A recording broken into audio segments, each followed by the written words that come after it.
বিয়ের চাইতে ভালো কাজ পৃথিবীতে হতে পারে না। বিয়ে করলে রিজিক খুলে যায়, কপাল খুলে যায়। ওয়াদাটা কার?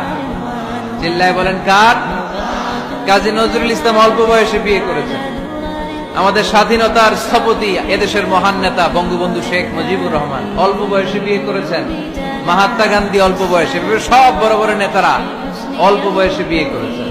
কিন্তু তারা যে সফল হয়েছে, কোনো সমস্যা হয়েছে? কথা কয় না। আমাদের স্বাধীনতার স্থপতি বঙ্গবন্ধু শেখ মুজিবুর রহমান, উনি সফল না ব্যর্থ? চিল্লায় বলে সফল। তো উনি যে কম বয়সে বিয়ে করে সফল হয়েছে, এই বিয়ে ওনার কোনো বাধা দিছে? কথা বলে। ঝামেলাটা হইলো ওনারা কম বয়সে বিয়ে করে সফল হয়েছে, আর আমরা সফল হয়ে তারপরে বিয়ের পিড়িতে বসতে চাই, ঠিক কিনা?